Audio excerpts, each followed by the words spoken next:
God fucking damn it. Yep. Took words right out of my mouth. You know, I don't really have much of an emotional attachment to the first movie, to the original Robocop. I actually saw it fairly late in the game. I caught it on Netflix maybe about 2 or 3 years ago. And, you know, I liked it. It still holds up well. Watch the original Robocop. You'll be surprised how well it holds up today. Yeah. I saw it as a kid, but I saw it again a few years ago. Still was good. Still was great. Still is. I love Peter Wells. Well, yeah. Love the guy. Yeah, you even loved him in crap. What was that? Screamers. No, it wasn't. No, it wasn't Scanners. No, Screamers. Screamers. That's my favorite Peter Wells movie. Oh no, but Buckaroo Banzai. Oh, Buckaroo Banzai. He was great in Buckaroo Banzai. Buckaroo Banzai.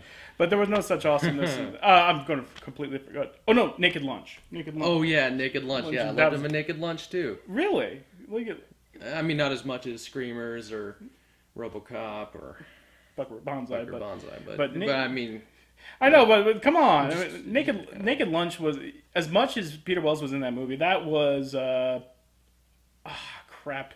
I'm blanking on his name again. The guy in Jaws.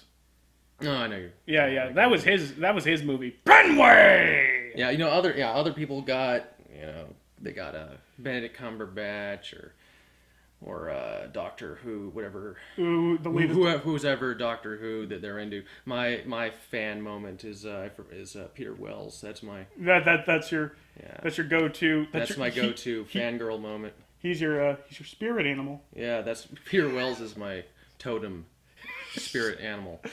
Actually, I have a tattoo. It's really awesome. You see how we kind of trailed off on Peter Wells here? That's because we want to talk about. Because we want to talk about something. We want to talk about something that we care about. Something that we care about, and something that is worth talking about. But this movie. Well, actually, this guy does care, but he kind of hates this movie. I'm complacent about it. It wasn't god awful, quite. It was. I got pissed at this movie because this. For the first time in my movie-going experience, I've never seen such a bloated, self-important blockbuster. Mm-hmm. I mean, like, I've seen Transformers 2, I've seen Transformers 3, and those were bloated. Whoa, you're comparing it to them? I mean, in terms of self-important, bloating... Mm-hmm. spectacle, if we must use a word here, I would put it is comparable. I won't say it's worse, but it is comparable. It's this movie, my main beef with this movie lies in the fact that it does not trust its audience. It just does not trust its audience to pick up on attaching to the character. So they're just forcing all these moments that was not in the first not in RoboCop. I mean, the family in the first RoboCop was, you know, in the background. Yes. Like Alex Murphy's family was just. Oh, definitely. They were the forefront in this movie. They were always at the forefront. They're always at the forefront. So there's an immediate gear change there, and that's. Like, on one hand, I get why they did that, because they want to make the character, Alex Murphy, more sympathetic when he gets blown to bits. And, by the way, the moment, like... when he gets blown to... He doesn't really quite... You don't really see him get blown to bits like you do in the first movie. Yeah, because it's PG-13. Yeah. Okay, that's strike one right there. You don't remake a hard R movie and make a PG-13. That's just... Yeah. Actually, what's kind of funny is that you do later on in the movie get to see how his body looks after he gets blown up. Mm-hmm. You know, after the explosion, and he has all his body parts. I mean, he's singed, and I guess you could say they amputated. Later, he amputated a leg, but like. But I mean, by the end of in the beginning, they make it apparent he's got a head and a hand. He doesn't even have anything connecting the hand to the head. They have a little crowbar connecting his hand. Yeah. You know, that's it. But you see legs, arms, everything attached when you see his right after the effects of the explosion. After he gets a car bomb, he gets car bombed and he singes away. They had to amputate his leg, and he has his other leg. No, I thought he still had just one leg. No. Pretty sure it was both legs. Well, unless I was missing something. But... The point is, like, at what point did they have to, like, we could fit him with an electronic leg. Oh, that's right. He had one leg when they were operating, or when he was on the. But they took it off, I guess. I guess they had to take it off to turn him into Robocop, because later on he does not have that leg. Yeah. So that's another problem there, where they I think there's a part where his arm gets bigger in one scene and then smaller in the next or something. Anyway, not important. Not important. But the thing about all right, first off, when you look at the whole process of building Robocop is completely different from the first movie, and none necessarily so. If you saw the first movie, you're expecting things to happen that they do happen, but for dumb, stupid reasons. Very, very dumb and stupid reasons. And there are so many moments where you're looking at character motivation, where you're looking at the characters and their motivation, and they just do not add up. And it just makes for one of the most infuriating sits I can recently recall. And for a movie this movie felt long. It did. This movie probably was not even 2 hours. It probably wasn't. Felt like 2 hours. It felt like 2.5 hours. Probably because most of it was, about half the movie or more is RoboCop riding around on his robo-cycle. Seriously. Yeah. That's... Not even. It's not. It's just mostly getting to places. It's good. It's going over the bridge now.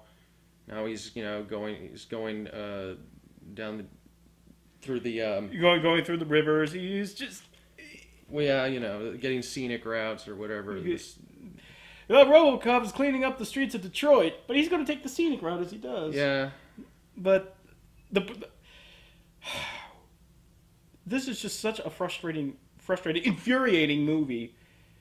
Especially the biggest frustrating aspect is Gary Oldman's in this movie. And Gary Oldman's character, and talking about what you said about characters' motivations not being quite all together. Like Gary Oldman plays the scientist who basically rebuilds Alex Murphy. Yeah. And Gary Oldman, my favorite actor.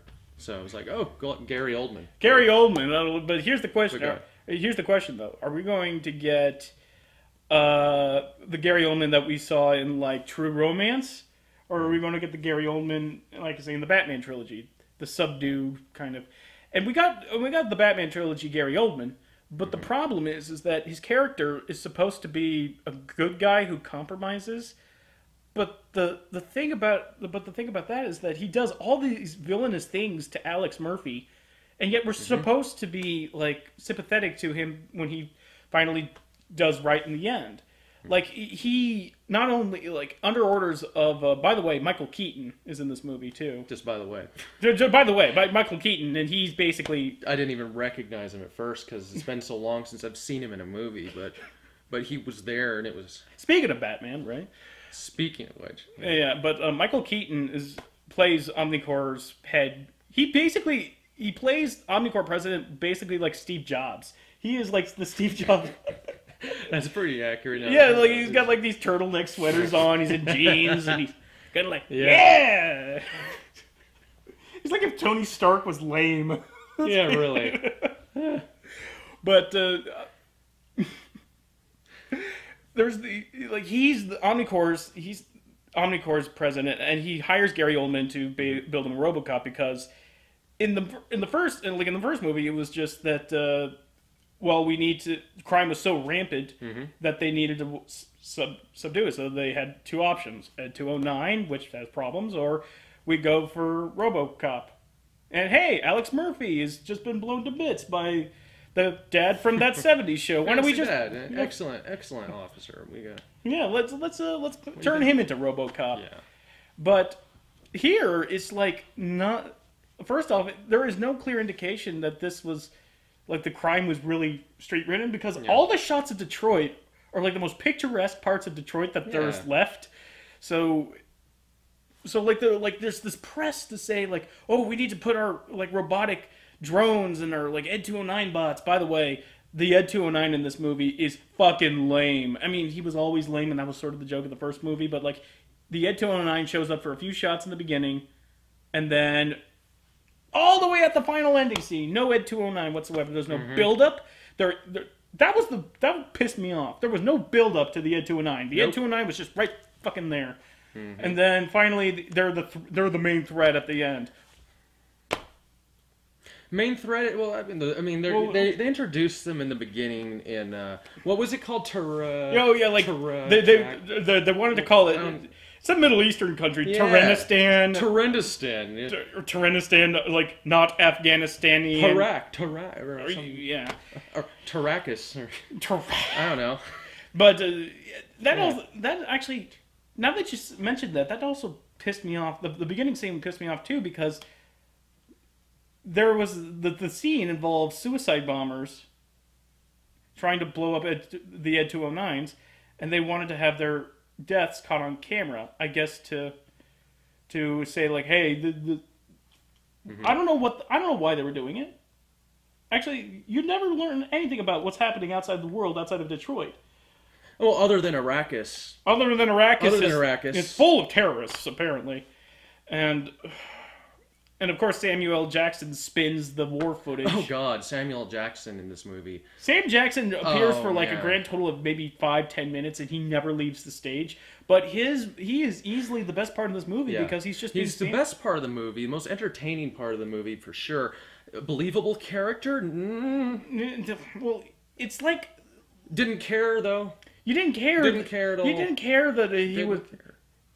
You didn't care that he was basically the I buy that for $1. You got classic Samuel Jackson. It's classic for sure. He's basically that guy for the movie, and I'm trying to mouth words now, but they're not forming. It's pretty campy. It was campy but awesome. It was campy and awesome, but you don't mind the fact that there was very detached from everything else. It was detached from everything else, and there was I could swear that at some stage of the writing for this movie, that this character was supposed to be more satirical of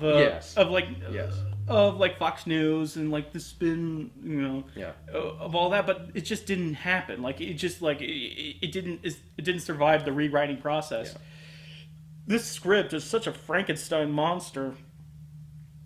Oh God! Speaking of a movie, you didn't have to see I, Frankenstein. There's 2 Frankenstein movies, right? No, I'm sorry. There's 2 Hercules movies. We missed one of them, but we're probably going to. But I don't think we're going to be lucky enough to escape the second one. Still better than I, Frankenstein. But I, Robot, I, Frankenstein. I, Frankenstein. Yeah. I, Frankenstein. You, Tarzan. Let's not get off too much. Too much, but the problem with the script, with the script, one of the problems with the script. All right, I think I got so detached from one of my. This is what this movie has turned me into. It's just this jabbering moron. All right, backpedaling as hard as I possibly can. So, where were we? We were talking about how Gary Oldman was hired basically by. Okay, so Gary Oldman is. His ethics are so questionable. His moral compass is like woo all over the fucking map. So this guy, like at one moment he's really contemplative and he's very he's very like a scientist. He's actually a caring scientist, caring scientist, somebody who actually gives a shit about his work and actually has morals. And his first scene is talking with an amputee who's using his new robotic arms to play the guitar, and he's like, "Oh, you just let it work with you." And he was not only a scientist, but he was almost like a physical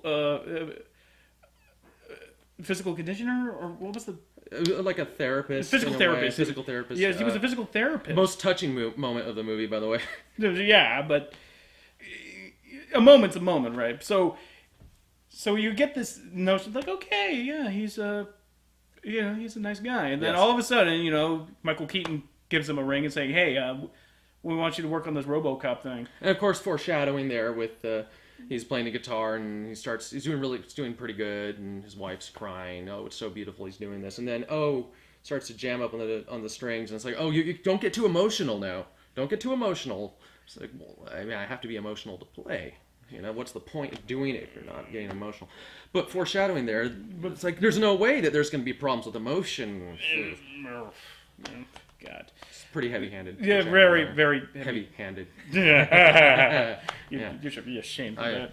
But he calls him up and says, hey, why don't you build me a Robocop? We're going to dominate the American market. He's like, but you can't build a robot. You can't build a robot and have it be the physical presence in America because there's a law. Mm-hmm. The law that says that it's the what's his name law, the what's his name act or whatever it was. Dreyfus, the Dreyfus Act. The Dreyfus. Yeah, it was the Dreyfus Act. The Richard Dreyfus. I'm Richard Dreyfus. Great Richard. They could have put him in this movie just fine.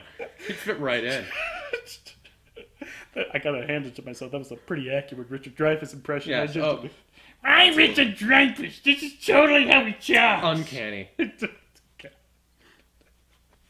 But the Dreyfus Act prevents them from having their Ed 209s and their other bots to be used on American soil, and the American market is out. Which they say, like, why don't we have like a person inside a robotic suit, like a cyborg? Basically, it's a cyborg. It's like, okay, that could circumvent some law. It's kind of funny though, because it's like the whole point of this was to have to prevent unnecessary deaths of soldiers and crime fighters, police, whatever. Yeah, the police, whatever job you're putting. But so hey, let's put a person inside of it.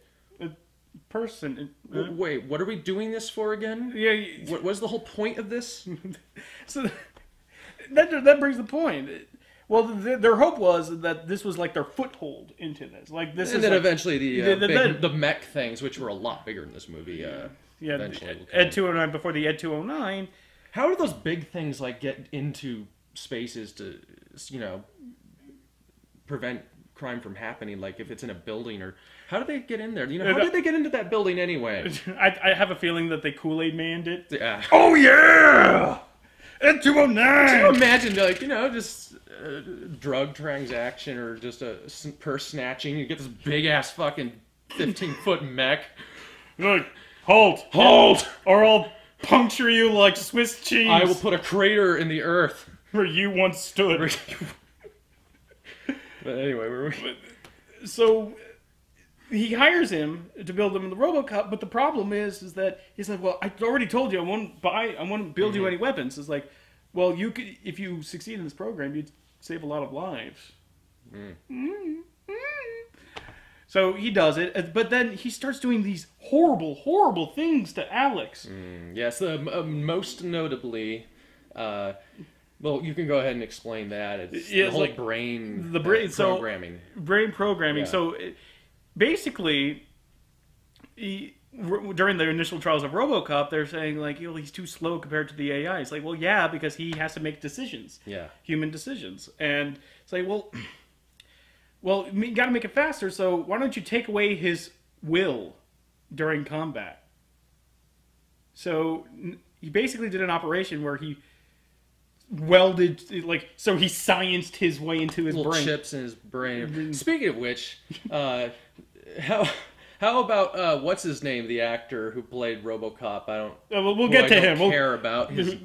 I don't know who he's. Nobody, but we'll get to him. But he's. I mentioned earlier that he's just a head and a hand, which sounds kind of comical, doesn't it? It sounds kind of stupid. Quit hitting yourself. Quit hitting yourself. Well, it is. That's what it is. It really is that stupid. It looks kind of ridiculous. They have his lungs. And lungs and heart. He still has his lungs and heart, though. That's about it. But they made sure to put them in a glass casing so you can see them pumping and stuff, Which is weird. I guess it's supposed to be for shock value or for... Because it's supposed to look cool. I don't know. It looks really weird and dumb. looks weird and dumb, and it's like I know why they did it, because they tried to get it in as much gore as possible, or at least, but still get the PG-13 rating. So they had the heart and lungs beating. You could see his brain, which is... It just came across as forced to me, though. Yeah, there wasn't there. It wasn't necessary. On one hand, I'm glad that you're trying to throw me a bone as far as the violence is concerned. But that wasn't exactly where it needed to be. No. It needed to be in the guns blowing people's limbs off. I mean, that's what Robocop... That's what Robocop is. And... But back to the experiment. Like, he was... Or the order is basically, whenever he's in combat, decisions are made for him, but he doesn't know that he's making those decisions. So there's an illusion of free will, which, technically speaking, is never brought up again. Never brought up again, but it was a horrible thing to do to him. Yes. And then they, for another fucking shot out of the dark, was they gave him, like, they lowered his dopamine levels, because stupid thing out of all stupid things, they decided to upload an entire police cyber library of files and videos and into his head, and then he goes into a seizure. Speaking of which, this is all experimental. It's made clear. They say this is all experimental. You know, every step of the way. We've never done this. We've never trialed it. This is all experimental. And we're going to download all these images and whatnot, and let's try this new thing. But let's do it. What was it? Like 5 minutes before he's going to have his first public display in front of a massive audience. So let's do this 5 minutes beforehand, huh? Yeah. And then like, oh, he's having a seizure. Make him more robotic by lowering his dopamine levels, which was fucking stupid. It was just their way of shooing in the plot that he has emotion problems. The emotional problems, and also trying to make him talk like Robocop used to, like, stay out of trouble. They wanted to have that kind of delivery from Robocop, but they realized, well, if he's aware that that he is Robocop, that he once had a life before Robocop, then how do you do that? Like, on one hand, I know that if you're remaking a movie, you don't just do a shot-for-shot remake. You don't do what Psycho. But on the other hand, use some goddamn brain cells. So, like, Alex Murphy doesn't forget his wife and kids, and they don't move on. They don't move on without him because they're constantly in the loop of information. Oh, speaking of which, when he gets out there, guess who's in the audience? He's scanning the audience for criminals, right? So, during the intro, like his introduction, big old introduction, he spies a wanted murderer in the audience outside of the police department, and he just catches him within 60 seconds. Right outside of the police department. You're it. You're coming with me. Why was I?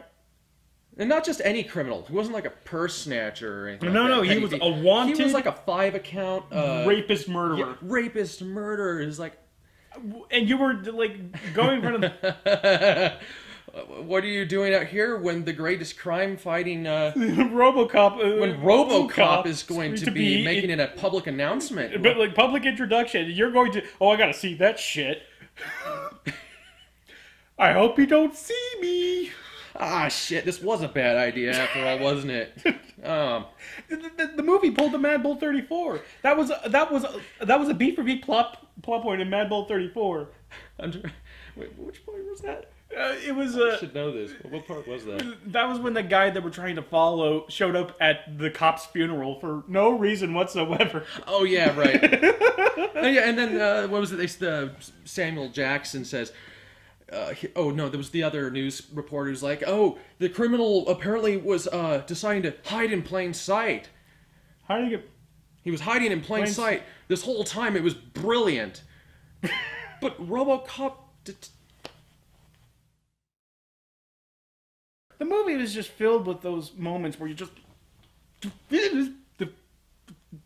That doesn't make sense. What?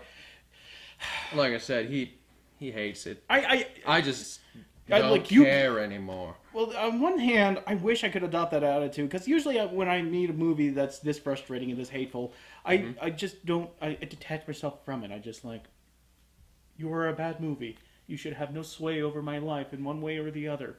But when it's something like Robocop, which should mean something, it should mean something. It should. But I already, we already knew what was going to happen, though. Well, we all knew it was going to. We knew it wasn't going to. Well, actually, we'd had a little bit of hope. I think. A little bit. I expected this movie to be forgettable. Mm-hmm. I expected this movie to be forgettable. I expected this movie to be unnecessary. And it's that, yeah. But I didn't expect it to be this infuriating and this just a drag to sit through, especially when, like, the action scenes aren't all that spectacular. Oh God, I'm getting really tired of CG.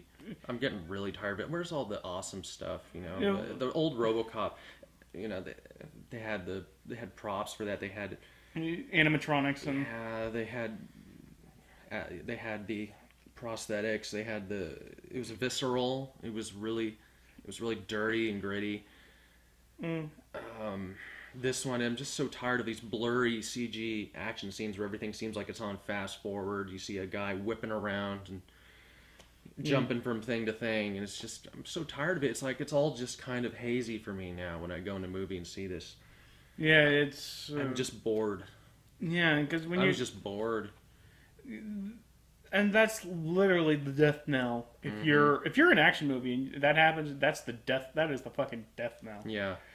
But the worst thing about this movie, I think, is the way it sucks down its actors in this movie. I mean, for fuck's sake, of all people in this movie, who shows up in this movie?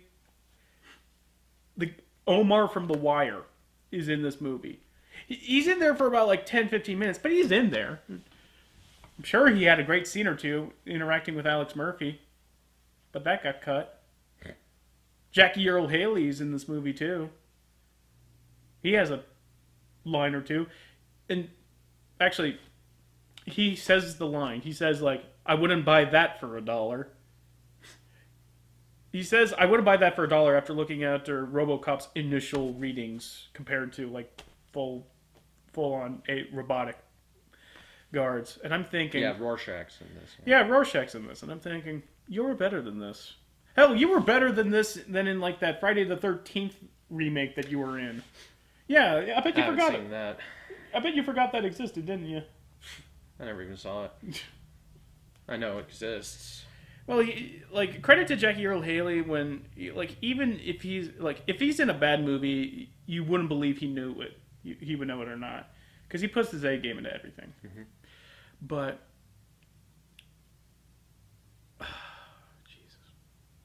I just wish it was any other actors besides them in this movie. And it's finally about time we got to talking about the main Alex, Alex himself. Mm-hmm. He is... I'll sum it up to you. I'll sum it up to you. How did you feel about his acting chops? I'll sum it up to you like this. When that dopamine scene happened and he became more like, like the Robocop that we remember, I kind of shifted over him and I said, I can't tell the difference. I can't. Yeah. He is just like the most monotone, charisma-free performance. And I'm sorry, I need to get back to something. All these things that Gary Oldman's character does to... Speaking of actors, it shouldn't have been in this. Yeah, it's Gary Oldman too. Speaking of all the things that Gary Oldman does to RoboCop, took away his will, drugged him to be obedient, basically obedient. They're like the movie treats it as a non-entity. Like it's never addressed again. Mm-hmm. It's never. There's never like a recourse. There is one line. There is only one line in the entire movie about him, like dealing with the fact that he's basically enslaved Alex, and he basically says like, "Congratulations, RoboCop is a success." It's like pregnant pause. Yeah. Character arc. Mm-hmm. Yeah, he even seemed giddy at some points when he was... Yeah. Like when he was talking about, now it's a machine that thinks it's a human, or whatever. Yeah. That line was. The line was Michael Keaton says, it's a machine that thinks it's human. It's like, that's not legal. No, it's a machine that thinks it's Alex. And And he's just looking at this and saying, yeah, we did it. Go Yeah. team. 1, 2, 3, go team. Yeah. Yeah, enslaved a man. Yeah. See, we will have robots defending our country. From what? We will have robots doing it. Well, robots do it, and I will kill everyone to save everyone. Well, even if just to prevent people from having to get hurt in the line of duty, we will have robots do it, even if we have to make people into robots. Yeah. Yeah. Which is... Yeah. God. I was right. This is one of those movies where you sit back and you just stew and all the dumbness and all the infuriating parts, and you just get angry with not only the movie but with yourself for sitting through it. It's just like, oh, god damn it! It's like, why did I have to see that movie? And I know why I had to, because you can't see movies like the Lego Movie without seeing movies like fucking Robocop. But Well, it could have been worse, possibly. oh yeah, I don't doubt for any moment that we'll see a worse movie somewhere over the course of this year alone. Yeah. But Yeah, we almost saw something else. we almost saw like the before we went to the movies, we said like, okay, we could go see Robocop. It's been out for a few days, and it probably will be a more interesting movie to talk about. Or we could see the what was it? Love Forever, Forever Love, or something like that. Ever Love Everlasting. Well, like that remake, another remake. Yeah. So we just did a coin flip and it came up heads. So we went to see RoboCop, and I'm fairly certain that we saw the better movie. But that doesn't mean much right now. Well, I mean, if this was the better movie, then I don't know. It might have been a funny bad movie. The other one, but I don't know. I think it was probably going to be even more boring than this one was. I mean, that's not a line that you want to hear about your RoboCop movie. No, it's not. Boring. And the actor really tried to sound like Peter Wells at times. Yeah, but which didn't work for him either. I mean, it's like, don't try to be Peter Wells, Let's try to bring your own kind of RoboCop to the. Mm-hmm. And oh my God, did he not do it? No. No one, save for Sam Jackson, no one in this movie was memorable. Even Michael Keaton, who is at least fun to watch sometimes, but. Yeah. You look at this movie. You look at all the... Gary Oldman tried. Gary Oldman tried too. And I mean, I guess you could say that he succeeded in his own acting chops, but it didn't matter because of the script. Because the script was just yeah, didn't know what to do with him as a character. Yeah. And like when he saves the day and saves RoboCop from being terminated. Spoilers: Omnicore is up for money. And so he tries to save him from being terminated, and. He's like, oh, I'm trying to save you. I'm like, all you've done is lie to him, enslaved him, and took away his free will. And now rather than killing him, now that's the line you won't cross. God, that was like, fuck this movie. Yeah. Well, they even put him in like a black suit for basically when he was bad, RoboCop, which was, because he started off in a silver suit, and they're like, let's put him in something cool.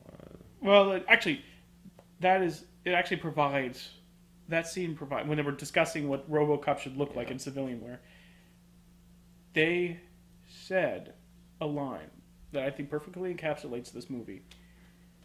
People don't know what they want until they see it.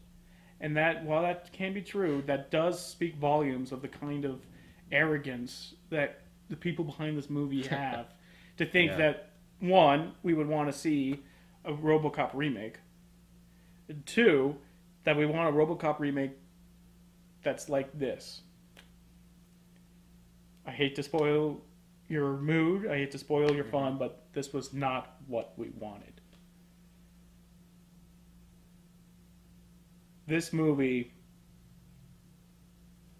is just fucking... It's a mess. It's infuriating. And I absolutely hate it. It's fucking boring. It's fucking... I want to see Robocop driving around as a motorcycle. Not doing much. If you want to see that, that's fine. If you want to see wasted potential, yeah, driving around is kind of shooting at something off screen, then going into that weird, that really annoying video game looking targeting system of his visor or whatever. Yeah. If you just want to see a bunch of, if you want to see a movie, not any specific movie, but moving pictures that simulate the illusion of movement. Mm-hmm.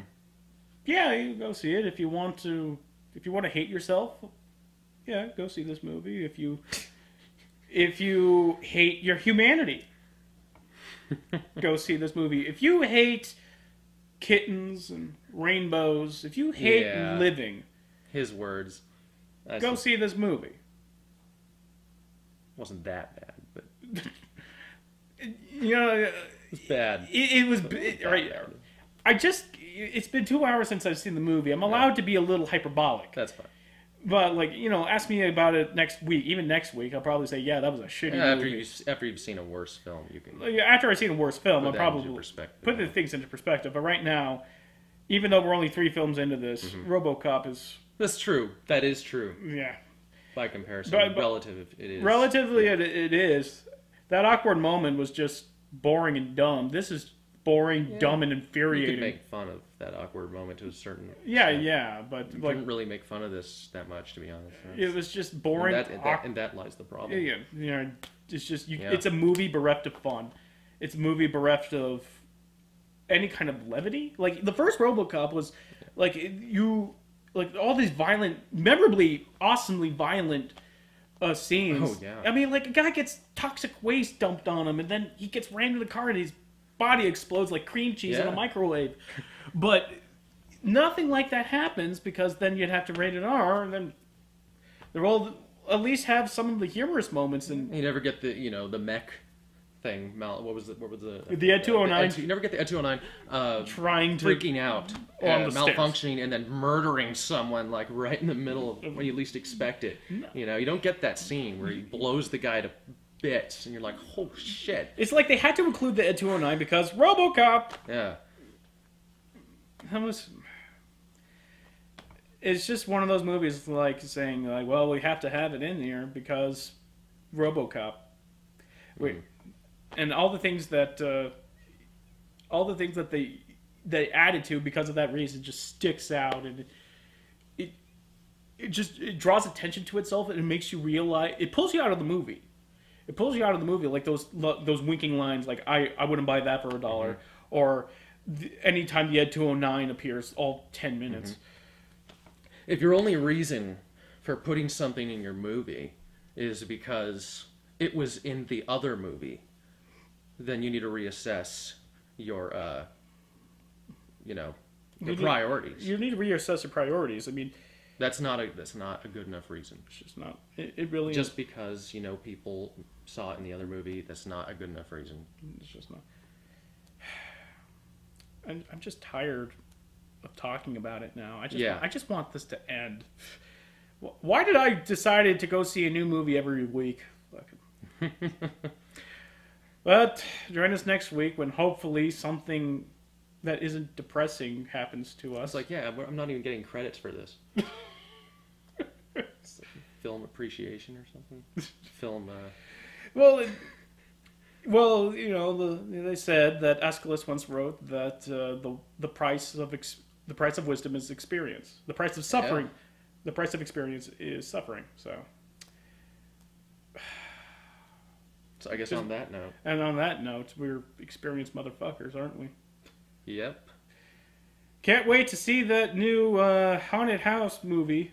Haunted House 2. No, yeah, Haunted House 2. Oh yeah, I can't wait to shit in one of the Wayans brothers' hearts.